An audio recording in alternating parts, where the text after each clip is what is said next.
Now I would like to call upon Dr. Bhattacharya to deliver the speech. Dr. Bhattacharya finished his medicine at Madras Medical College and came out in flying colours as a gold medalist.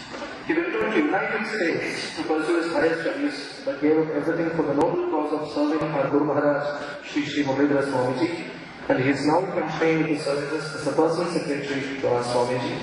I hand over the dais to Dr. Bhattacharya.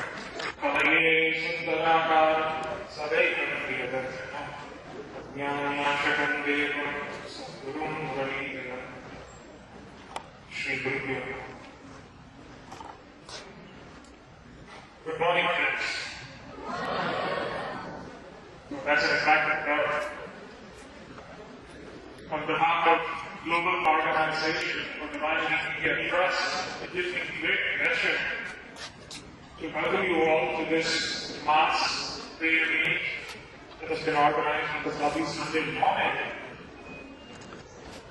We are here to pray and chant the Arangam Mahamantra in order to ensure that every one of you comes through with flying colours in board exams. So I welcome you all on behalf of this trust.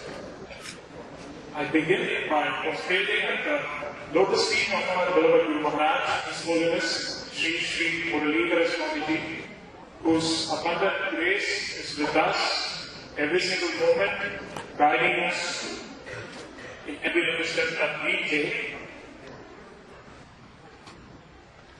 First, at the outset, let us salute the principals, teachers, and parents whose care, affection, guidance, and love has taken us to the heights that we have reached in life. I'd like all of you to give a round of applause to them first. You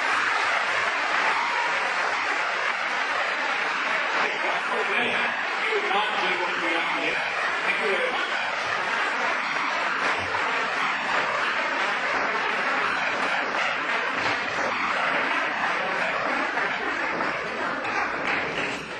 The theory of relativity. I'm sure many friends here are already aware of the theory of relativity. Don't worry, I haven't bored you with one of those long lectures in physics. I'll come right to the point. According to the theory of relativity, it is said that time actually varies. There are situations when time goes faster, and there are situations when time goes slower. It's been proved today by some of the best minds in the whole world. Years of research, complex mathematical formulae, they have arrived at this conclusion. But as students, I think we always understand one thing.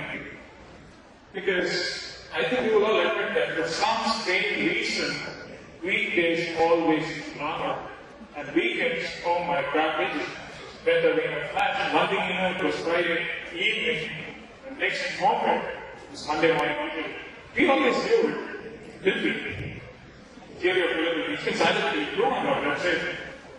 And no better time to better appreciate the theory of relativity than this year, the board exam year.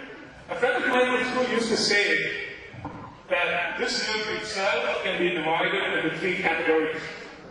First, there is a sport that is known as a big pendulum clock, where exams are almost a year away. It seems like that faraway side is a distant world. You're saying, okay, I got 1 year now. So time seems to be going slow when you're in that mode. Before you know, a few months have gone by, and suddenly the clock seems to be ticking faster. Time is actually going faster now. And you go from that mode, the pendulum clock mode, to the second mode that is known as the stopwatch mode. It's the same time after some strange reason, it seems to be going faster.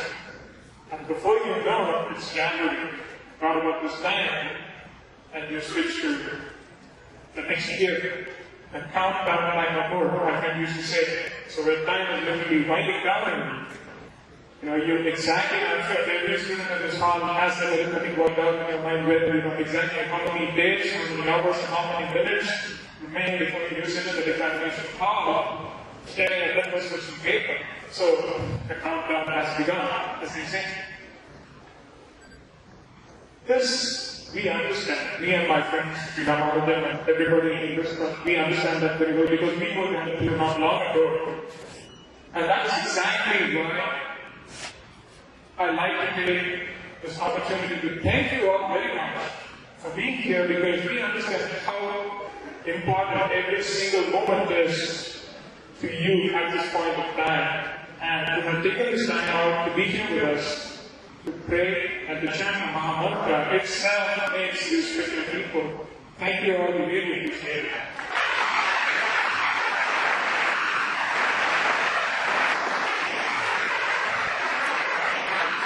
So let's get right on. I feel many of us have been to these old, reputed universities, these old educational institutions that enjoy great reputation. As you walk down the corridors of those great hallowed institutions, you find a common thing there. You find portraits and statues of great people, great achievers, great scientists, academics, people who did something really big in their lives. All those pictures, all those statues are displayed in those corridors. When you look at them, what is the feeling that goes through in your mind right at that moment? Yes, it is one thing that the institution is proud about these eminent people who were once part of the college. But at the same time, when we look at those people, don't you feel that sense of self-assurance? Don't you feel self-assured to be part of that institution? Oh, if all these people were actually students here at some point in their lives, and they've gone to do all these wonderful things with their lives, I'm sure that I'm the right place to. And the system that I'm following has to be right. Because that is the kind of reputation this place enters. That feeling instantly dawns within us, doesn't it? It's the same thing. That is, I'm trying to tell you this because I want to explain to you exactly why we are here today doing this Mahamantra meeting. What relevance does this have to succeeding in exams? It's the same thing, because not long ago, friends, maybe 500 years ago, all of mankind believed that the world was flat. And on that day, the one man that said that the world was not flat was a fool. He was punished and executed. That happened not long ago. I'm sure you're all aware of that. But did you know that as per our scriptures, the word, the shape of the word, spirit, all these facts have been written thousands of years ago, long before modern science even realized those facts? Were you aware of that? It took years and years of research and a lot of scientific advancements to arrive at the conclusion.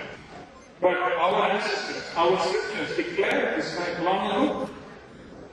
Why go that far? Even in the last century, there was a point in time when modern science believed that the atom was the smallest fragment that existed. Then the scientists came and they did some experiments and they split the atom, and then this whole new concept of atomic particles arose. But there was this old grandmother who was not under the electron microscope from any modern gadgets. Thousands of years ago, in the Vinayaka, she says, she says that the atom could be split. She knew it back then. How did she know? Are we not baffled when we look at the wisdom of our ancestors? And this age can be called as the age of cloning, the proudest moment in modern science and biotechnology. They say that from a single cell, you can regenerate an entire identical organism.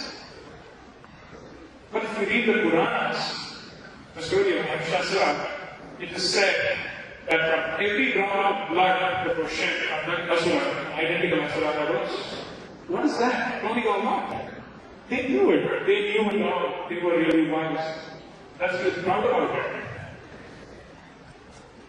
Why go all the way to thousands of years after that? I was back in school. We were taught that there were 9 planets, including Pluto, and today astronomers have done whether to record the status of the planet to Pluto, so it's down to 8 now. And God must at some point is going to be 7, probably, we don't know. But if you go to the temples, and then another one is Saturday, if you take the sun and moon out as this 7 planets, Pluto was never given the status of planet by our religion, by our astrological science.